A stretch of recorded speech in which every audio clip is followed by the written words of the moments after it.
श्री गुरु गणेशाभ्यां नमः। हरिः ओम। गीता स्वाध्याय 209वें सेशन में आपका स्वागत है। हमने अध्ययन शुरू किया था 12वें अध्याय भक्ति योग का, और तीसरा श्लोक हम लोगों ने अध्ययन कर लिया था, तो उसका हम लोग और एक बार दोहरा लेते हैं। ये त्वक्षरमनिर्देश्यम् अव्यक्तं पर्युपासते सर्वत्र गमचिन्त्यं च कूटस्थमचलं ध्रुवम्। तो यहाँ श्री कृष्ण ने हमारे लिए 8 सूचक, 8 पॉइंटर हमारे लिए दिए। 8 पॉइंटर के अंदर में उन्होंने कहा वो अक्षर है, अनिर्देश्य है, अव्यक्त है, सर्वत्रगम है, अचिंत्य है, कूटस्थ है, अचल है और ध्रुव है। अब ये होता क्या है कि हमारा जो मनस है ना, इसको ये भले वो ट्रेन्ड माइंड भी हो, उसको ट्रेनिंग दी गई है, वैसा मनस भी हो, मगर उसको एक संपूर्ण निर्गुण चीज के ऊपर यदि ध्यान लगाना है, कॉन्टेम्पलेशन करना है, विचार करना है, वो बहुत कठिन होता है। और ये कंटिन्यूस कॉन्टेम्पलेशन के लिए यदि हम लोगों को प्रयास करना है, तो उसके लिए हमारे अंदर में कुछ गुण होने चाहिए।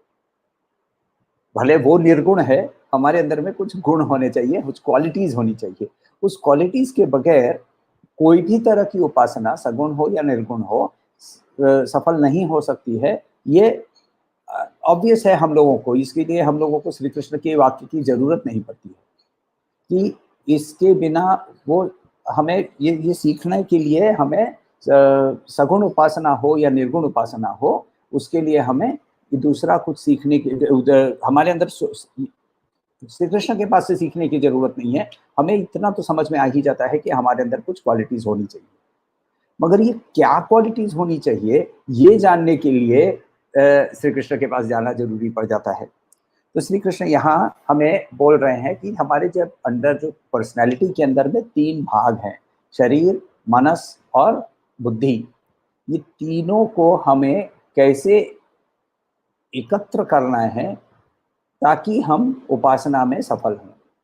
तो इसके लिए चौथे श्लोक में वो बोलते हैं, सन्नियम्येन्द्रियग्रामम् सन्नियम्येन्द्रियग्रामम् सर्वत्र समबुद्धयः सर्वत्र समबुद्धयः सन्नियम्येन्द्रियग्रामम् सर्वत्र समबुद्धयः ते प्राप्नुवन्ति मामेव ते प्राप्नुवन्ति मामेव सर्वभूतहिते रताः सर्वभूतहिते रताः सन्नियम्येन्द्रियग्रामम् सर्वत्र समबुद्धयः ते प्राप्नुवन्ति मामेव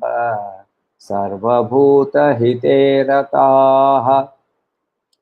सन्नियम्येन्द्रियग्रामम्।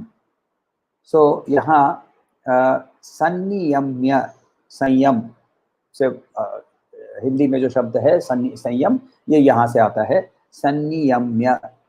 तो यानी जिसको हम लोगों ने पकड़ के रखा हो, उसको पागल घोड़ों के जैसे दौड़ने नहीं दिया हो।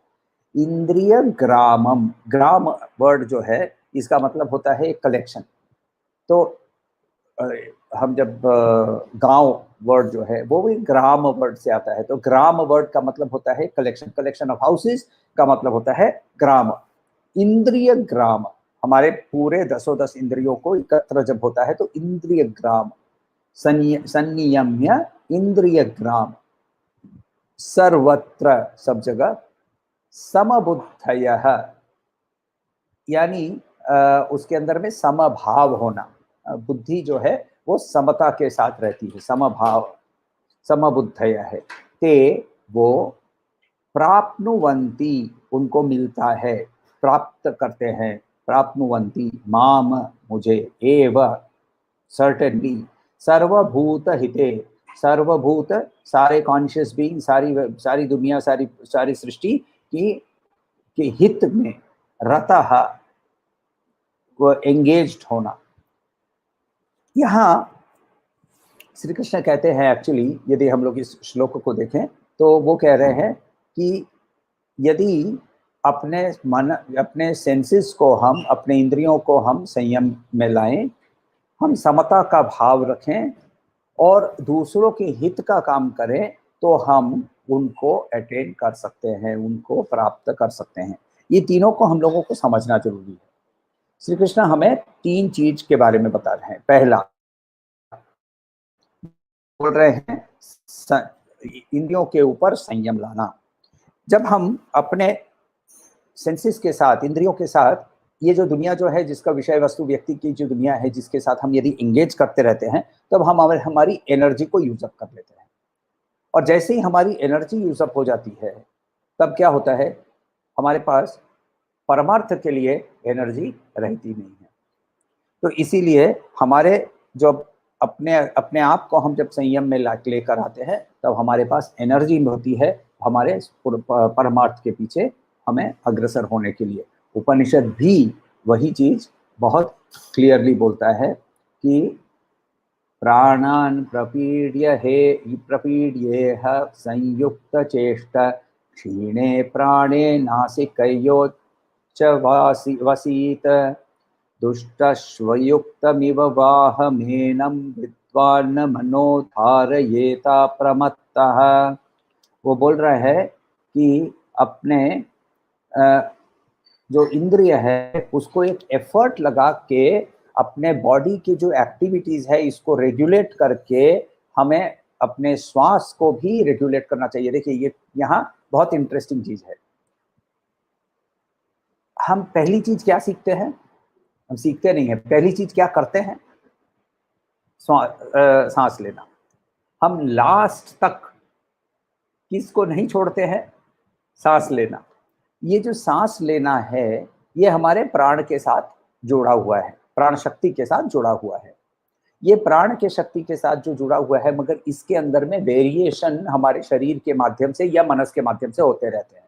जब हम एजिटेटेड होते हैं, हम जब व्याकुल होते हैं, हम जब गुस्सा होते हैं, हर एक जब हमारे अंदर में कोई इमोशन पैदा होता है, हमारे सांसों की जो गति है इसके अंदर में बदलाव आते रहता है। और इसीलिए वहाँ बोल रहे हैं कि हमारे अंदर में जो हमारे नासिका के अंदर से जो सांस है वो धीरे जेंटल हो जाना चाहिए, यानी माइंड को भी और मनस को भी और शरीर को भी एकदम शांत हो जाना चाहिए। और कैसे कैसे शांत रखना है, जैसे एक दुष्ट अश्व, जो जो जो अश्व का मतलब घोड़ा, दुष्ट घोड़ा जो कि पाला हुआ नहीं है, उसको जैसे नियंत्रण में रखा जाता है वैसे मनस को नियंत्रण में रखना जरूरी है। तो यहाँ हम लोगों को शरीर को कैसे कंट्रोल करना है इसके बारे में बताया। संनियम्य इंद्रिय ग्रामम, संनियम्य इंद्रिय ग्रामम। इंद्रिय कहाँ है, शरीर के अंदर में है, दसों दस इंद्रिय शरीर के अंदर में है। इनको हमें कैसे कंट्रोल करना है, शरीर के बारे में। दूसरा उन्होंने बताया सर्वत्र समबुद्धयः। सर्वत्र समबुद्धयः, सर्वत्र का मतलब सब जगह पे नहीं, सिर्फ सर्वत्र का मतलब सब समय भी। तो जब मैं पहाड़ पे हूँ या बीच पे हूँ, जब मैं परीक्षा पास करता हूँ या परीक्षा फेल करता हूँ, मेरे अंदर में व्याकुलता, इसका मतलब यह नहीं कि फेल कर गया, चल फेल कर गया ये बहुत इजी है। फेल करने पर और पास करने पर दोनों समय हमारे अंदर में व्याकुलता या मन के अंदर में, बुद्धि के अंदर में एक टर्ब्यूलेंस नहीं होना चाहिए। तो जब इसका मतलब क्या है कि जब हमारे सिचुएशन हमारे लिए बदलते रहते हैं। पिछले 3 दिन से यहाँ बहुत गर्मी पड़ी हुई है। क्या गर्मी है। अब थोड़े दिन के अंदर में बारिश आ जाएगी, उफ क्या बारिश हो रही है। उसके बाद ठंडी आ जाएगी, अरे बाप रे कितनी ठंडी है। अब ये तो सिचुएशन है, उसके सिचुएशन हमारा प्रारब्ध है, इसके लिए हम कुछ नहीं कर पाएंगे, क्योंकि ये प्रारब्ध हमने पिछले एक्शन से, पिछले कर्मों से ऑलरेडी इसको हम लोगों ने मोशन में डाला हुआ है। मगर अभी इस सिचुएशन के प्रति हम कैसे रिस्पॉन्ड करते हैं, हमारी अंदर जो प्रक्रिया है वो कैसी होती है, हमारे अंदर प्रतिक्रिया हो रही है, प्रक्रिया हो रही है, रिस्पॉन्स हो रहा है, रिएक्शन हो रहा है, वो हमारा पुरुषार्थ है। एक माँ जब उसके बेटे के प्रति बचपन से लेकर बेटे के बुढ़ापे तक माँ के अंदर में उस बेटे के प्रति समभाव से प्रेम रहता है। बेटा जब गिर जाता है तो भी वही, कूद के आता है तो वही, बेटे उसके अंदर, माँ के अंदर में प्रेम हर समय सेम लेवल पे रहता है। परीक्षा पास करके आए तो भी और परीक्षा फेल करके आए तो भी। फेल करके आने पर डांट जरूर पड़ती है, मार भी पड़ सकती है, मगर प्यार में, प्रेम में कभी भी कमी नहीं होती है। ये समता जो है माँ के अंदर में, ये हमें कल्टीवेट करनी है। तो यहाँ हमें पहले में हमें शरीर के बारे में बताया, अब हमें बुद्धि के बारे में बता रहे हैं।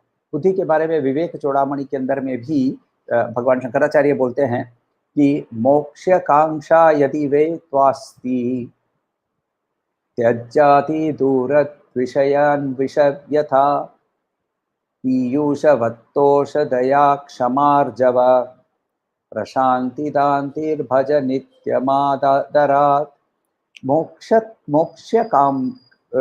मोक्षस्य कांक्ष, यदि हमें मोक्ष की इच्छा हो तो पहला वो भी बोल रहे हैं विषय के प्रति से दूर थोड़ा हट जाओ। जैसे हम विष के से दूर हट जाते हैं, वैसे विषय से भी उन्होंने अच्छा वर्ड प्ले किया है वहां, विषय से वैसे ही दूर हटो जैसे हम विष से दूर हटते हैं। और हमारे अंदर में क्या कल्टीवेट करना है, हमें कल्टीवेट करना है शांति, दया, स्ट्रेट फॉरवर्डनेस और सेल्फ कंट्रोल, नित्यमादरात। तो ये सारा, ये इनके बगैर हमें आगे बढ़ना संभव नहीं है। मनस के बारे में, बुद्धि के बारे में भगवान श्री कृष्ण ने भी क्या कहा है, हम लोगों ने पढ़ा था ये चैप्टर 2 में। वो कह रहे हैं योगस्थ कुरु कर्माणि संगम त्यक्त्वा धनंजय सिद्धयो समो भूत्वा समत्वम योग उच्यते। सिद्ध असिद्ध दोनों में समभाव रहना, इसको ही मैं योग कहता हूँ। योग का मतलब होता है यूनियन, जोड़ना। तो ये जोड़ने के लिए तुम्हारे अंदर में समता होना जरूरी है। ये श्री कृष्ण ने पहले भी कहा था, अभी वापस रिपीट कर रहे हैं कि समय सर्वत्र समबुद्धय है। समय और स्थान, तो स्थान, काल, विषय, पात्र जो भी हो, हर एक के अंदर में, हमारे अंदर में समता हमें कल्टीवेट करनी है। और तीसरा, और ये बहुत इंटरेस्टिंग है, यहाँ वो कह रहे हैं कि सर्वभूत हित रताः। रत का मतलब होता है, कामदेव की पत्नी का नाम है रति। रति का मतलब होता है एंजॉयमेंट। काम के साथ एंजॉयमेंट जुड़ा हुआ है। काम का मतलब सिर्फ शारीरिक काम नहीं, कोई भी चीज की, मुझे यदि कोई मोबाइल फोन की कामना है, काम देखिए वर्ड है उसके अंदर में, कामना है, तो जब उसको जब मुझे मिलता है तब मुझे उसके प्रति उससे मुझे एक एंजॉयमेंट होता है, उसको उस एंजॉयमेंट जो है वो काम के साथ हर समय जुड़ा हुआ है, इसीलिए काम की पत्नी को रति कहते हैं। रतः का मतलब होता है एंजॉइंग। मनस जो है उसका एंजॉयमेंट अभी कहाँ है? उसका एंजॉयमेंट अभी है भोग में, सबकी चीज का, किसी भी चीज के भोग में। कुछ लोग दुख के, सफरिंग के भोग में भी आनंद लेते हैं। बहुत दिन से कोई तकलीफ नहीं हुई है ऐसे लोग जो कंप्लेन करते हैं कि पता नहीं आजकल कुछ दिनों से मेरे शरीर में कोई दर्द वर्द नहीं है, पता नहीं कुछ बहुत बड़ा होने वाला है, कि उसकी पूरी चिंताधारा ही कुछ अजीब सी है। तो हमारे अंदर में, हमारे अभी जो रति है हमारे अंदर, हमारा जो मनस है वो सर्वभूत हितरतः नहीं है, आत्मरतः है। तो मैं मेरे शरीर को का भोग, मेरे बुद्धि का भोग, मेरे मनस का भोग, इसके अंदर में ही मैं एंजॉयमेंट प्राप्त कर रहा हूँ। मगर श्री कृष्ण बहुत क्लियरली कहते हैं सर्वभूत हिते रताः। मेरा मन, मेरे मनस को एंजॉयमेंट जो है वो मुझे मिलना चाहिए दूसरे के हित के बारे में सोचकर। तो दूसरे के हित के बारे में जब हम सोचने लगते हैं तब ऑटोमेटिकली हम कर्म से भी मुक्त होते, कर्म फल से भी मुक्त होने लगते हैं, क्योंकि यहाँ कर्तृत्व भाव नहीं आता है, भोक्तृत्व भाव नहीं आता है। तो भोक्तृत्व भाव नहीं आता है तो ऑटोमेटिकली कर्म फल से त्याग होने लगता है। तो यहाँ बहुत क्लियरली श्री कृष्ण ने एक चीज की है कि बुद्धि समता भाव से, मनस दूसरों के हित के बारे में सोचकर, और शरीर इंद्रियों का नियंत्रण से एकाग्र करना, इंटीग्रेट करना। इंटीग्रेटेड पर्सनालिटी, ये जो वर्ड आता है, ये इसके लिए, इसके बिना अभी हम लोग ना फ्रैगमेंटेड पर्सनालिटी। फ्रैगमेंटेड पर्सनालिटी का मतलब होता है मेरा माइंड जो है, मनस जो है वो कुछ कर रहा है, मेरी बुद्धि दूसरा ही कुछ कर रही है, और शरीर तीसरा कुछ कर रहा है। हम लोग तीनों जन ऐसे तीन व्यक्ति हैं भीतर जो कुछ आपस में कुछ कर रहे हैं, कभी कभार कभी मिल जाते हैं। तो ये सिचुएशन है हमारा अभी का। ये सिचुएशन से हमें आगे जाने के लिए श्री कृष्ण बता रहे हैं कि तीन चीज करनी पड़ेगी। इंद्रियों को नियंत्रण में लेकर आओ, यानी शरीर को काबू में लाओ। उसके बाद बुद्धि को काबू में लाओ, और तीसरा मनस को भी काबू में लाओ। ये तीनों करने पर तुम्हारे अंदर में जो इंटीग्रेशन होगा, उस इंटीग्रेशन के माध्यम से तुम आगे बढ़ सकोगे। तो बिना इंटीग्रेशन के हम आगे नहीं बढ़ सकते हैं, इतना तो हम लोगों को क्लियर हो जाता है। भले वो उपासना जो है वो सगुण मार्ग की हो या निर्गुण मार्ग की हो, मगर हम ना, हमारी एक लिमिटेशन है, शारीरिक लिमिटेशन है, क्योंकि हम देही हैं। हमारे हमारे हम देह बोध से घिरे हुए हैं। हमारी लिमिटेशन बॉडी माइंड इंटेलेक्ट की है, और हमारी इस बॉडी माइंड इंटेलेक्ट की लिमिटेशन होने पर ये जो तीसरे श्लोक के अंदर में अनिर्देश्यम अचिंत्यम अचलम ध्रुवम, ये जो बताया था, इसके प्रति हमारे जो डीप कॉन्टेम्पलेशन चाहिए वो हमारे से संभव नहीं होता है। मुंडक उपनिषद के अंदर में हम लोगों ने पहले 2-3 बार देखा हुआ है, अदृश्यम अग्राह्यम अगोत्रम अवर्णम अचक्षुस्त्रोत्रम। तो ये जो हम लोगों ने देखा था, इसके प्रति हमारे अंदर ध्यान करना, ये बहुत, या विचार करना, ये बहुत कठिन होता है। और इसीलिए श्री कृष्ण 5वें श्लोक के अंदर में बोलते हैं,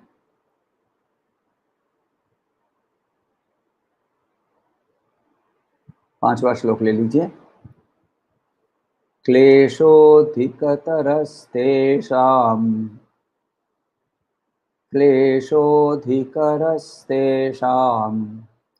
अव्यक्तासक्तचेतसाम् क्लेशोऽधिकतरस्तेषाम् अव्यक्तासक्तचेतसाम् अव्यक्ता हि गतिर्दुःखम् अव्यक्ता हि गतिर्दुःखम् देहवद्भिर्वाप्यते।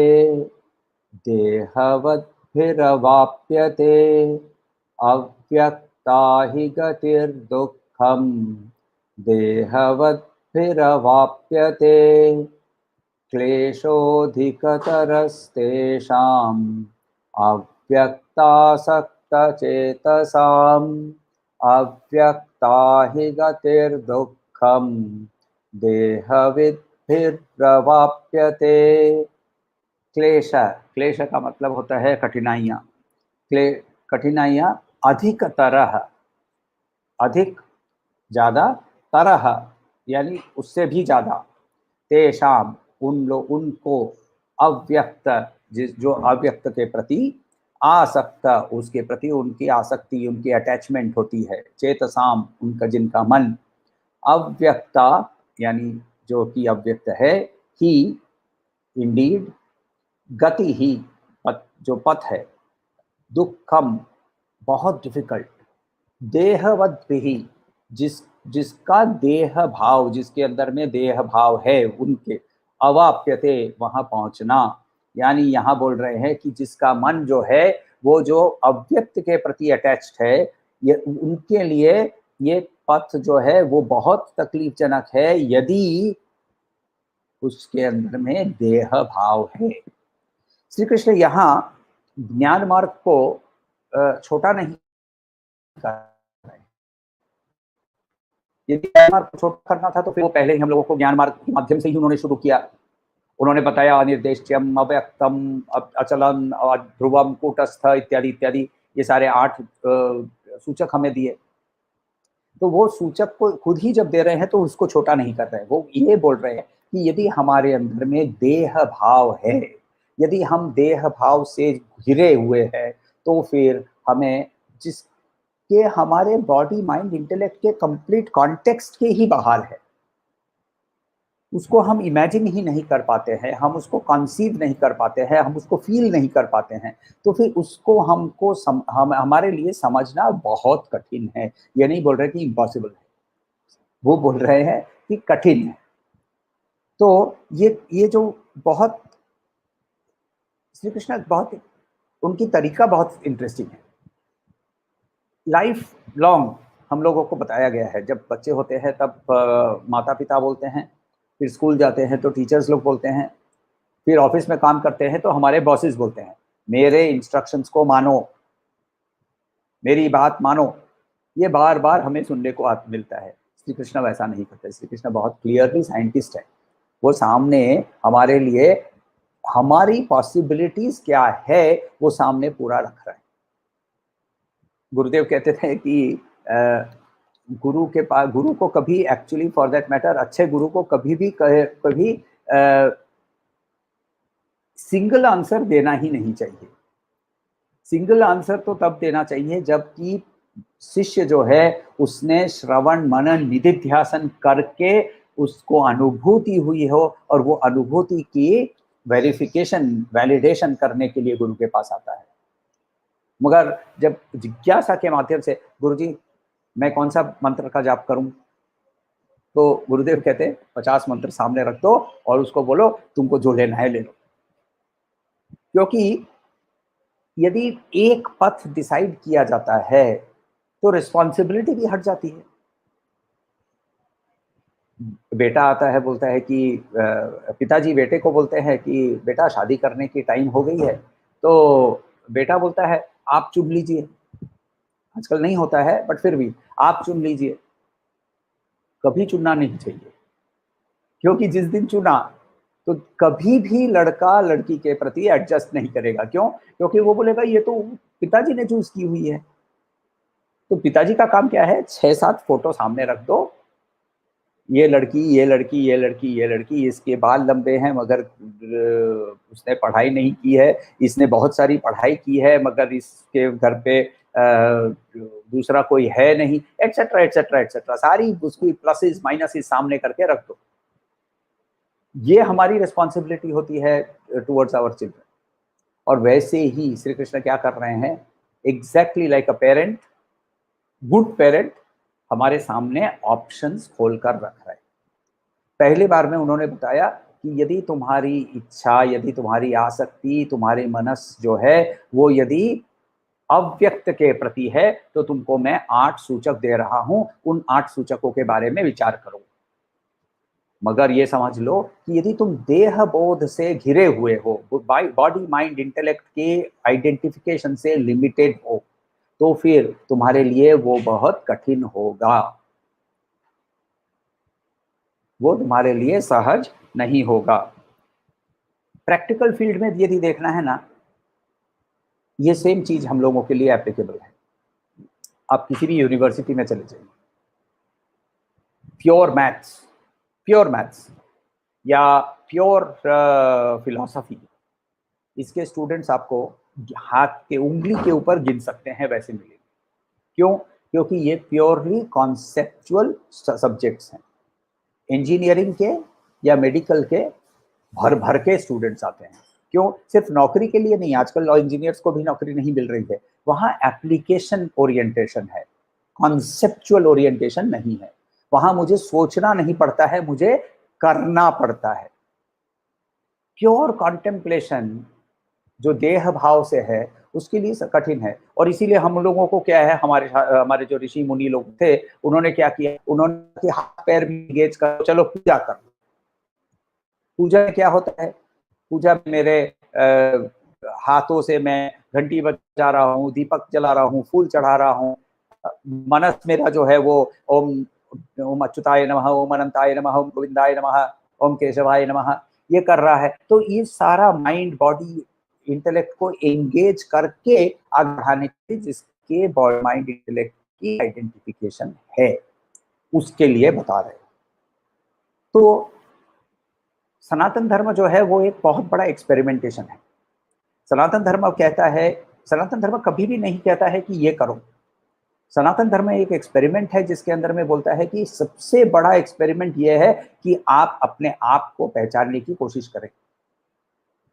उस पहचानने के अंदर में जब हम इस world of objects, emotions, thoughts जो है, OET जो है, विषय वस्तु व्यक्ति, इसके बाहर जब हम चले जाने लगते हैं, तब हमें विशुद्ध रूप से जब हम जागरूकता प्राप्त करते हैं, विशुद्ध रूप से जब हम चेतना प्राप्त करते हैं, उस जागरूकता, उस चेतना का नाम उपनिषद के अंदर में प्रज्ञा दिया है। ऐतरेय उपनिषद जो है वो ऐतरेय उपनिषद उसको प्रज्ञानम ब्रह्मा कहता है। प्रज्ञानम ब्रह्मा कहता है, लोक प्रज्ञान नेत्र प्रज्ञा प्रतिष्ठिता अतः प्रज्ञानम ब्रह्म। तो वो कहता है कि ये प्रज्ञा जो है इस दुनिया की आंख है, यानी हम जो भी करते हैं इसके अंदर में प्रज्ञा की उपस्थिति है। प्रज्ञा ही इसका फाउंडेशन है, प्रज्ञा ही ब्रह्मन है। तो ये हमारे लिए अल्टीमेट ट्रूथ था, यह बताया गया था। मगर ये ट्रूथ हमारे लिए एक्सेप्टेबल नहीं होता है, क्योंकि हम देह, शरीर, मनस, बुद्धि, इसकी लिमिटेशन में फंस जाते हैं। तो इससे हम आगे कैसे निकले, तो उसका भी उपाय श्री कृष्ण ही हमें बताएंगे। तो कोई प्रश्न हो तो पूछिएगा।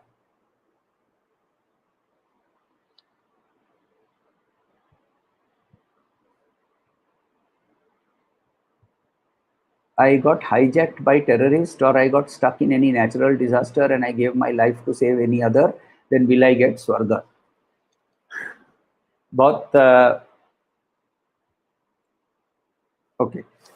आपने 2 सवाल पूछे हैं। एक है कि मैं यदि दूसरों के हित के प्रति सेवा करते समय यदि मेरी मृत्यु हो जाती है तो मुझे स्वर्ग प्राप्ति होगी क्या, और ऐसा मुझे करना भी चाहिए क्या, क्योंकि मेरे और बहुत बड़े बड़े सपने हैं। बहुत सुंदर सवाल है। पहली चीज आपको समझना ये है कि स्वर्ग एक बीच का एक पॉइंट है। हमें स्वर्ग क्या है, वो और एक लोक है, वहां रेसिडेंस परमानेंट नहीं है। तो वहां हम यदि जाएंगे तो वहां से हमें वापस आना पड़ेगा। ये हम लोगों ने उपनिषद में पहले चैप्टर 5 और चैप्टर 6 करते समय बहुत क्लियरली देखा था, उपनिषद के माध्यम से, कि स्वर्ग में जाते हैं लोग और स्वर्ग से वापस आ जाते हैं।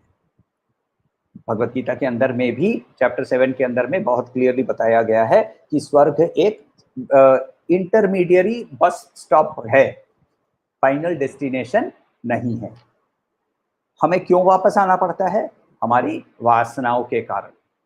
हमारे 3 शरीर है। हमारे 3 शरीर जो हैं, ये तीनों शरीर के 3 शरीर यानी स्थूल शरीर, सूक्ष्म शरीर और कारण शरीर।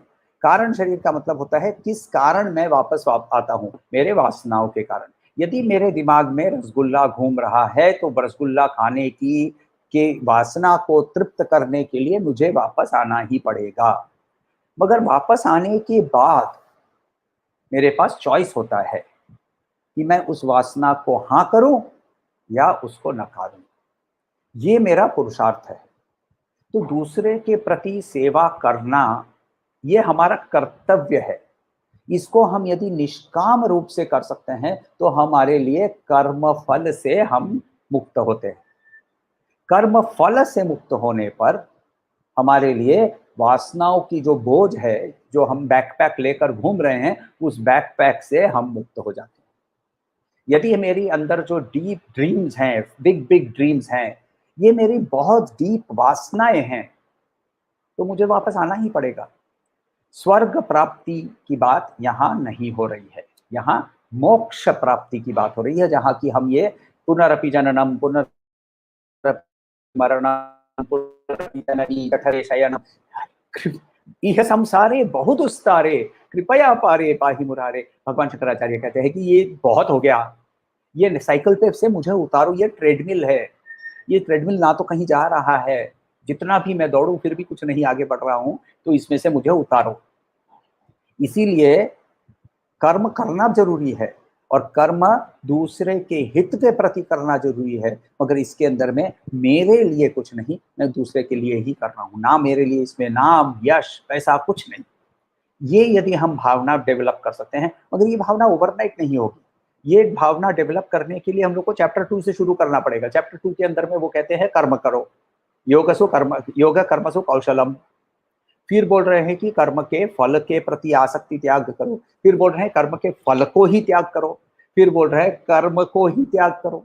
अच्छा, कर्म को त्याग करने का मतलब होता है कर्तृत्व भाव को त्याग करना। कर्म तो त्याग नहीं हो सकता है, जब सोते हैं तभी हार्ट बीट होगा, डाइजेशन चलेगा, राइट? तो कर्म त्याग नहीं होता है। श्री कृष्ण ने भी पहले कहा हुआ है कि ऐसा कोई होता ही नहीं है जो कि अपने कर्म को त्याग कर सकता है, मगर कर्तृत्व भावना को त्याग कर सकते हैं। कर्तृत्व भावना को त्याग करने से हम ध्यान पे बैठ सकते हैं। ध्यान पे बैठने से आत्म परिचय हो सकता है। आत्म परिचय होने पर हम यही आत्मन दूसरी चीजों में, दूसरी जगह में है, उसको हम देख पाते हैं, देखने का अभ्यास कर सकते हैं, जिसको हम लोग विभूति योग कहते हैं। उसके बाद ये सारी आत्मन ही एक जगह है, जिसको हम विश्व रूप दर्शन कहते हैं। इतना सब कुछ करने के बाद ही भक्ति प्राप्त हो सकती है। हाथ में करताल लेकर घंज घंज घंज घंज घंज घंज करते रहें और 50 मंदिर रोज सवेरे से शाम तक जाए, इसके अंदर में ये इसको भक्ति नहीं कहते हैं। भक्ति का डेफिनेशन क्या है, अगले ही श्लोक में श्री कृष्ण हमें बताएंगे। आशा करता हूं कि आपके सवाल का मैंने जवाब दिया, और दूसरा कोई सवाल हो तो बताइएगा।